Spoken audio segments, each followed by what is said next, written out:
শুরায়ে নিজামের সাথীরা। আয়োজকদের দাবি, এতে অংশ নেবেন দেশ বিদেশের 20 লাখের বেশি মুসল্লি। ইজতেমাকে ঘিরে অপ্রীতিকর পরিস্থিতি এড়াতে কঠোর নিরাপত্তা ব্যবস্থা নিচ্ছে পুলিশ। 2018 সাল থেকে 2 পর্বে বিশ্ব ইজতেমা হলেও এবার পরিবর্তিত পরিস্থিতিতে দ্বিতীয় পর্ব অর্থাৎ সাতপন্থীদের ইজতেমা নিয়ে অনিশ্চয়তা তৈরি হয়েছে। গত বছরের 17 ডিসেম্বর রাতে শুরায়ে নিজামের সাথীদের উপর হামলা চালায় মাওলানা সাদের অনুসারীরা। এরপর ইজতেমা মাঠকে কেন্দ্র করে গাজীপুর পুলিশ কমিশনার ইজতেমা মাঠ ও আশপাশের এলাকা জুড়ে 144 ধারা জারি করেছে।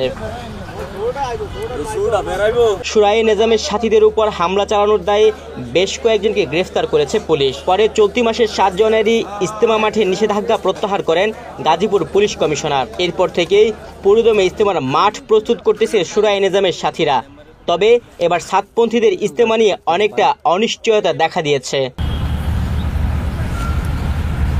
সরকারের সিদ্ধান্ত অনুযায়ী এবার 31 জানুয়ারি শুরু হয়ে 2 ফেব্রুয়ারি শেষ হবে প্রথম পর্বের ইজতেমা। এই পর্বের আয়োজক শুরায়ে নিজাম। এরপর 7 জানুয়ারি থেকে 9 ফেব্রুয়ারি পর্যন্ত ইজতেমা হওয়ার কথা। শুরায়ে নিজামের সাথীদের উপর সাতপন্থীদের হামলার কারণে তাদের ইজতেমা অনেকটা অনিশ্চিত হয়ে পড়েছে। ইতিমধ্যে সাতপন্থীদের ইজতেমা করতে না দেওয়ার ঘোষণা দিয়েছেন অনেক আলেম। যদিও সরকারের পক্ষ থেকে এমন কোনো সিদ্ধান্ত জানানো হয়নি, সেই হিসেবে আগের তারিখেই ইজতেমা হওয়ার কথা।